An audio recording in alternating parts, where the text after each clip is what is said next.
getting your mindset set to this idea of, hey, I'm actually going to start making changes in my life and put habits in my life that's going to help me win with money long term and not just stay in this cycle of thinking month to month. And it really does help break that paycheck to paycheck cycle as well. Hey, you guys, welcome to this episode of the Rachel Cruze Show podcast. I'm so glad that you're here. Listen, if you love this podcast, you love learning about money, make sure to leave a review. It helps us out so much. But today in this episode, we'll talk about dynamic pricing and exactly what that is. Then we'll discuss the $687 billion problem no one is talking about. But first, I want to walk you through how to save $4,000 quickly. Take a listen. So I think most people can agree that they need some kind of savings cushion, right? So here at Ramsey, we always recommend a starter emergency fund of $1,000 before you really do anything else.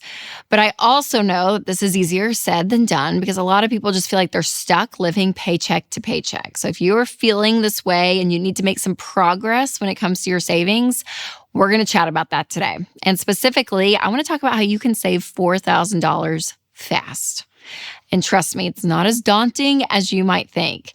I also want to share what you can do after you reach that milestone so you don't lose momentum when it comes to taking control of your money. All right, first, why $4,000? Well, according to the U.S. Bureau of Labor and Statistics, the average annual salary nationwide is $65,470. So if we took that number and subtracted the average income taxes, then divided it by 12 for the number of months in a year, then that means we are around $4,000, meaning $4,000 is what the average American is bringing home after taxes.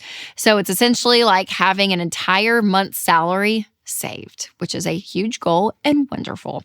But even if you're bringing in more or less, no matter what you make, I think everyone could agree that, an extra $4,000 can't hurt anyone. And think about this.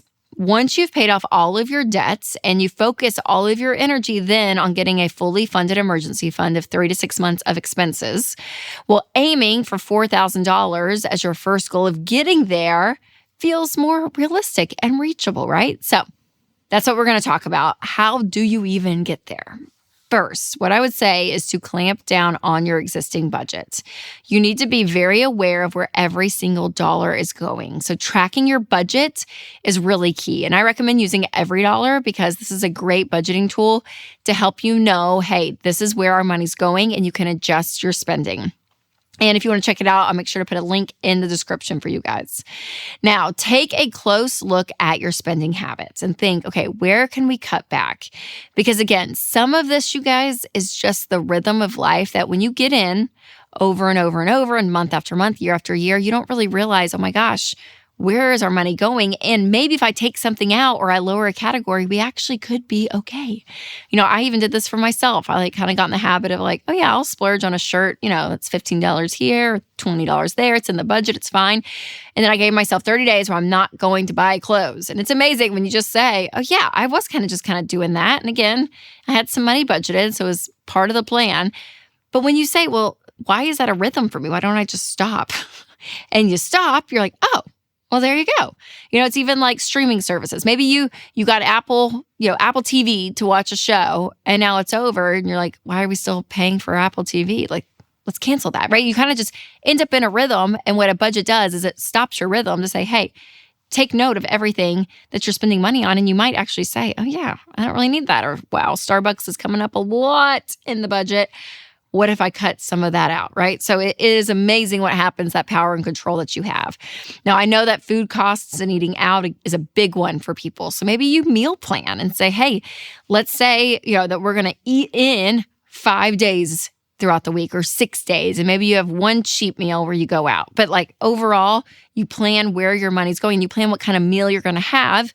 And then you can say, yeah, let's do a cheap meal, X amount of meals, and maybe one meal we go a little bit nicer, whatever it is, but you have a plan. All right, now to the next strategy. Boost your cash flow by taking a side hustle. So side hustles, again, they're everywhere. And I feel like people talk about them a lot. But honestly, having a little bit of extra income coming in can make a really big difference. So again, this can be any small job, an outside gig, maybe what you do for your primary job, you do on the side and do some freelance work and make some extra money that way too. But you can drive for rideshare apps, you can do Instacart, you can do food delivery, like all the things. There is ways to pick up some extra shifts or jobs to make an extra, $10, $20, $30 in your pocket. I mean, especially when it comes to house sitting, dog sitting, babysitting, all of that are great options and people will pay a lot for those. So side hustles like tutoring, music lessons, or even coaching for a local kids sports team or reffing, these are great ways to earn some extra money if you're interested. So again, getting some of that extra money towards that $4,000, it's for a short period of time. You won't do it forever, but you can earn some extra cash, which is huge. Let's say you dedicate just 10 hours a week to driving for a rideshare app and you earn $20 an hour. Well, that's an extra $800 a month. And it doesn't even include the money that you're saving by sticking to your budget and taking out some money that you're spending that you aren't going to spend anymore, and that's going to go towards savings. All of that, it's amazing. So we've talked about strategies to help you reach a $4,000 savings goal, but what if you're just starting out on your financial journey with the baby steps and you're not quite there to save $4,000? So if you are starting off on your financial journey, make sure to check out our 7 baby steps. So baby step 1 is a $1,000 emergency fund. Baby step 2 is paying off all of your debt but your house. And baby step 3 is a fully funded emergency fund with 3 to 6 months of expenses. So regardless of where you are in any of that, some of these tips for saving $4,000 can help you when it comes to those baby steps. All right, you guys, there you have it. Saving $4,000 might sound daunting, but again, with budget adjustments and a little bit of a side hustle and kind of looking at everything when it comes to your money, you can really do this. I mean, it is an amazing thing.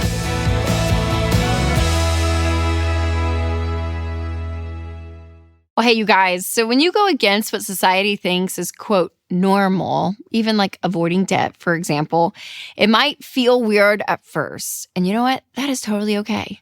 We want you to be weird if that means you're doing things intentionally, including how you spend your healthcare dollars. And one way to be intentional is with Christian Healthcare Ministries.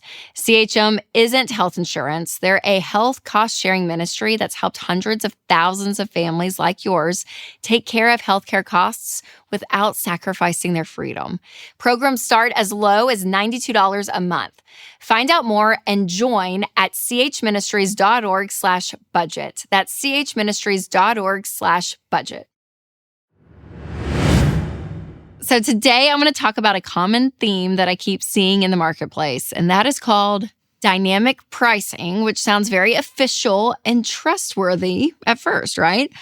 But also, I'm starting to wonder if it's a fair strategy. So today I want to explain what it is, talk through how it's showing up in our spending, and walk through some solutions for how to deal with it on a practical level. Now, the first, point is, what is dynamic pricing? So according to Oxford, it means varying the price of a product or service to reflect changing market conditions. So the most common example of increasing the price of something during times of higher demand, that's supply and demand, is kind of what you learn in Econ 101.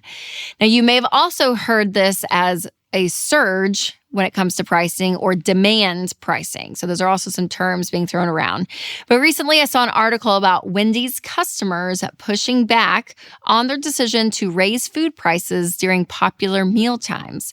And if you listen to Smart Money Happy Hour, you know that Wendys has a very special place in my heart. The spicy chicken sandwich is one of a kind. I love it. Now, customers were outraged that their burger started costing $1 or $2 more at one time of the day versus another. Now, I'm sure some people are thinking, well, if people are that worked up about a $6.99 menu item costing $1 more, then maybe they've got bigger things to worry about. Listen, I hear that. That makes sense. But also, you're like, Wendy's, it's not fair if I come at 6 o'clock. Should that be different than when I come at 3 o'clock? It's the exact same food, right? So listen, I get it. I mean, we can all sometimes feel unfair that there are some things that big corporations take advantage of when it comes to people and when we go shopping and all of that. But the truth also is that when you're in a fast food drive-thru, you clearly need a quick and affordable meal. And when that's openly used against you, it can kind of feel like a cheap shot. And apparently, after hearing this feedback from customers, Wendys retracted their new policy to raise prices during busy times and offer discounts during slower times. Listen, we love when businesses listen to their customers, right? I mean, it's great. But unfortunately, this isn't the only example of dynamic pricing that we're seeing these days. So now let's look at some other ways that it's showing up. And to make it a little bit of a game, after I reveal each example, I'll kind of give a yay or nay based on what I think. So you can play along. Let me know in the comments. All right, first up is something that I notice all the time, especially in Nashville, and I'm sure other cities too, but it's just the wedding tax. So as Pinterest and social media become more and more popular over the last decade, having a picture-perfect wedding has turned into a much bigger deal than it was 15 years ago when Winston and I got married.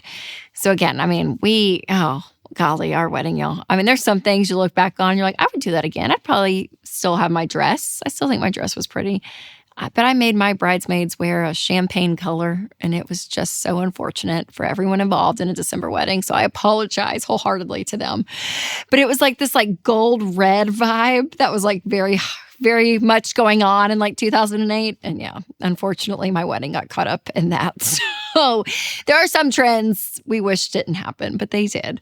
Now, listen, the wedding industry, though, they are smart. They know that everyone wants a Insta-worthy wedding and bachelorette party and shower and all the things with balloon arches and all.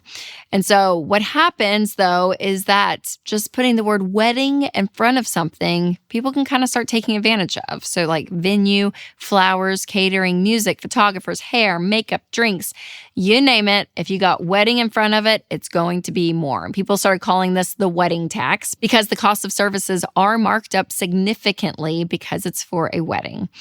Now, on one hand, I understand there is going to be an upcharge to compensate, on things like travel time and gas money and all of it, absolutely.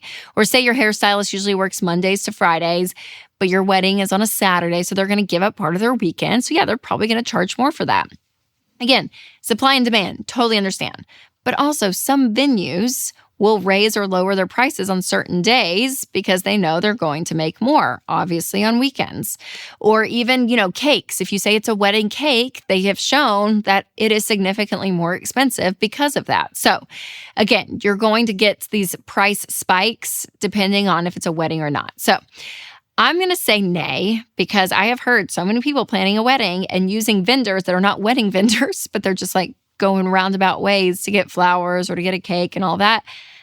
And it's not very expensive. But suddenly when you go into the wedding part of everything, it's more expensive. All right, the second example that I see that we all know all too well are concert tickets. And we were all crushed last year at T-Swift's ticket prices. I mean, there was so much money. But listen, it's Ticketmaster who we should have beef with. I mean, monopolies never play fair because they know they can jack up prices. And, it is what it is. And you're like, oh my gosh. And then third parties are selling for higher and all of it. So I'm going to give this a nay because in Europe, and I don't have all the statistics, but from what I've heard, it was significantly cheaper because they were not allowing all of this crazy pricing to happen within third parties or within the main ticketing system. And so people were able to go to a concert even though they're not paying thousands of dollars, which is great. You want everyone to have an experience and not feel like you have to spend crazy amounts of money for that. So I'm going to give this one a nay.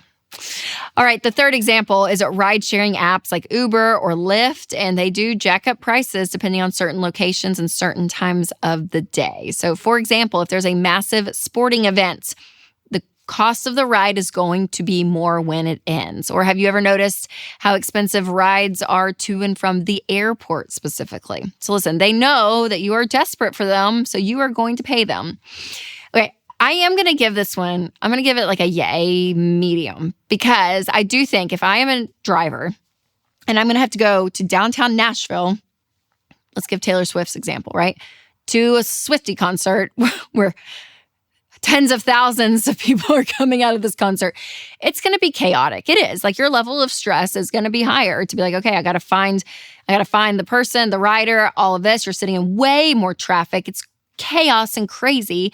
And because of that, that's going to take more energy from you as the driver. So I could see it, you're having to work more because of that. So that's one reason I would say I get it. It's annoying, if you're the person using the app, you're like, dang it, why was it so expensive to get home?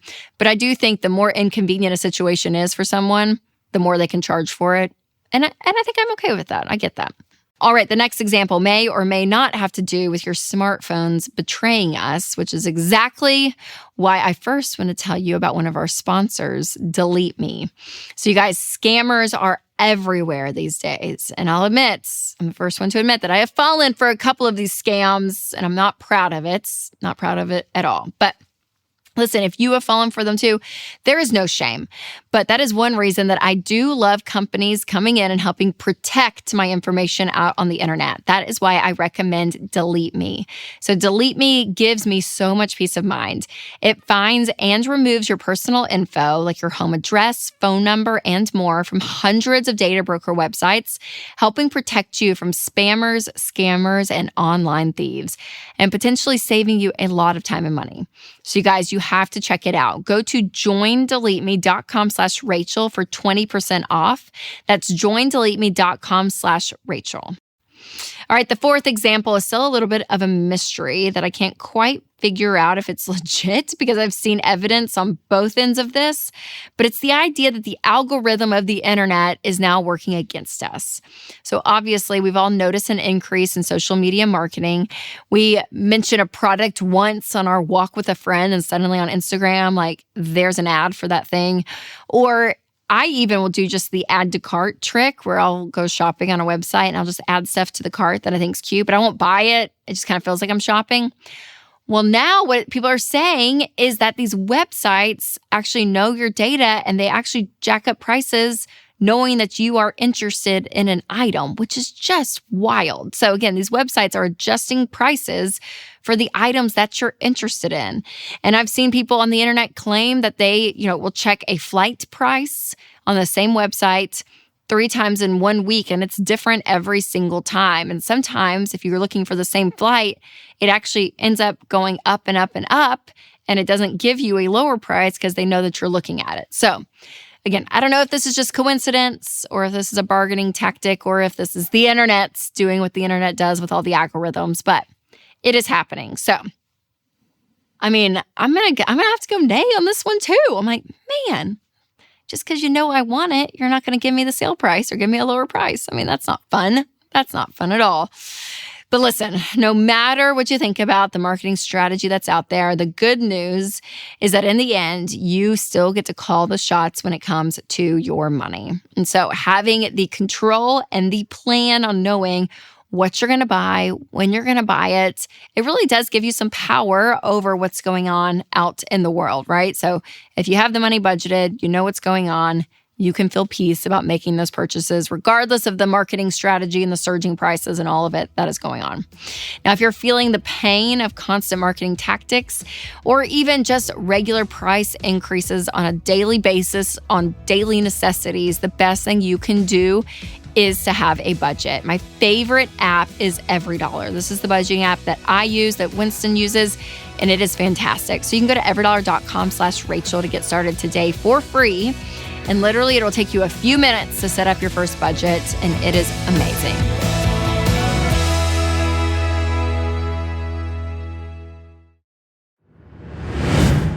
I want to talk about an insanely expensive problem that more Americans need to take seriously. All right, we all know that the national debt is out of control and people are living paycheck to paycheck because of their debt payments. But according to a recent CNBC report, a certain kind of debt went up by 1,100% in just 2 years. So today I want to unpack this so that you can be aware of what's happening. And I also want to offer some solutions for you to try. And stick around till the end because I'll share the number one way you can avoid this marketing trap that almost always evolves into debt. All right. First and foremost, let's do a little news update with Rach. You ready? So if you've shopped online at any point in the last few years, I'm sure you have seen buy now, pay later options at checkout. Buy now, pay later is an alternative pay option where you can actually postpone the full payment and stretch it out over 4 installments. AKA you're going into debt when you're doing that. And usually it gives you the option, to pay the total over the course of several weeks or even months. And like most money traps, initially you're like, well, that's pretty helpful, isn't it? But remember, you guys, everything is a business, and most retailers aren't sitting around thinking of ways they can just help you and make your life easier and not do anything good for themselves. Let's be honest. They are thinking how they are going to make money because they are sitting around thinking, okay, if we can get this customer to spend more money more and more often, that's good for us. So that is why services like Klarna or Afterpay have become so popular. Remember, over 1,100% more popular, like we said earlier, just continues to increase. And listen, they are winning because you are buying things with money that you don't have, and you feel like you're winning because you don't have to lay down a lump sum of cash right there at checkout. So now some of you might be thinking, but Rachel, it's 0% down. I mean, what is the harm? Listen, all debts, okay, regardless of what the interest rate is, regardless of what the payment installments are, it is all a trap to get you to spend more money. That's what it is. Even people that have a credit card and say, well, I paid off at the end of the month. Statistically speaking, they spend more throughout that month than if you just paid with your own money. And the same is true with buy now, pay later. You may not see all like the fees or the interest or all of that up front, even though some of these you get charged that later if you miss a payment.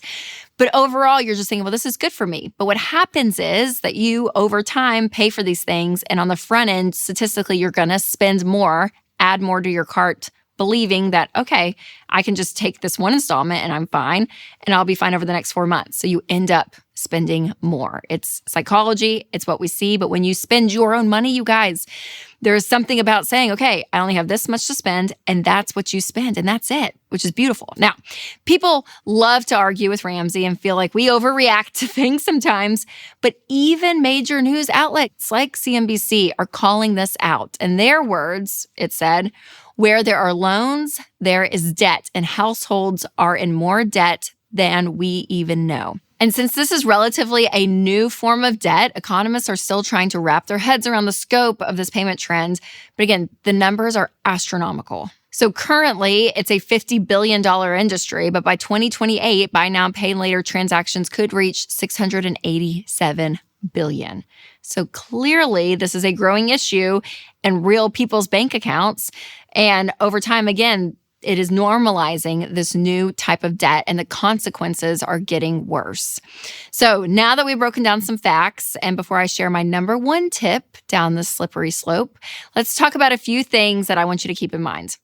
Number one, just because there is no official paperwork doesn't mean that it's harmless. So it can just feel okay because it's just right there at checkout. It's no big deal, right? Okay, I'll just take it over 4 different payments. But again, what you're forgetting about is, technically you are in debt. And if you miss some of those installments, depending on the company, there's back interest that has to be paid. There are more fees, more charges. All of this occurs if you miss a payment. And again, just the idea that when you spread it out over 4 payments, you're going to end up spending more. So it may feel harmless because it's just there at checkout, but it is a form of debt.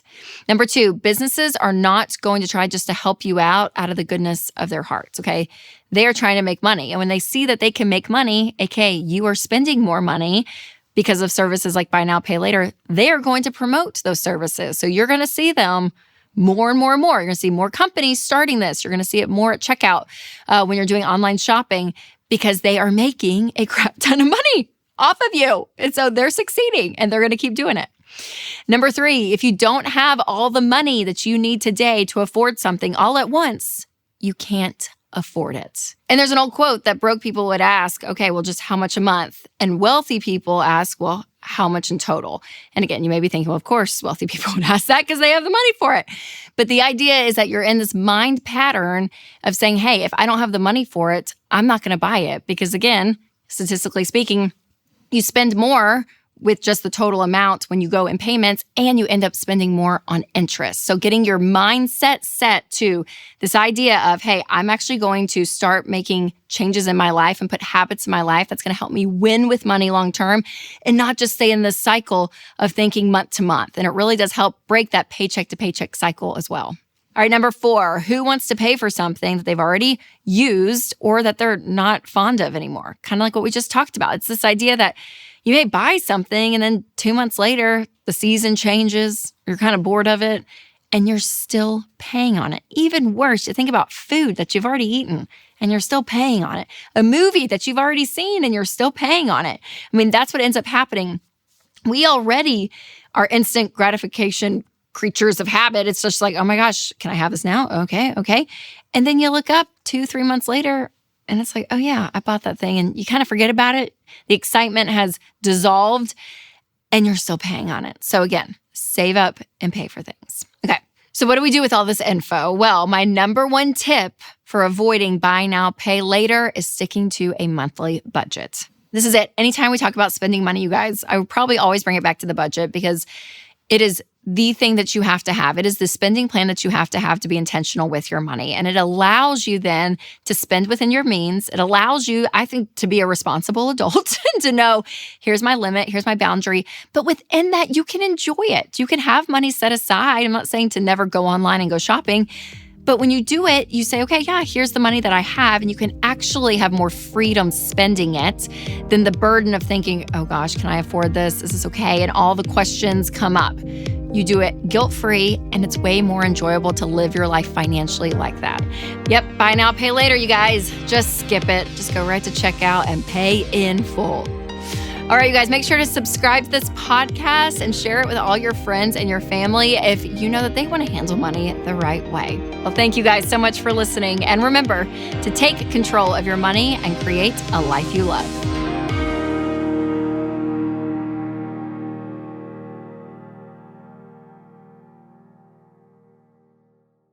Hey, you guys, Rachel here, and I want to tell you about something really exciting, kind of a change that is happening to our podcast. So if you are a listener of the podcast, thank you so much.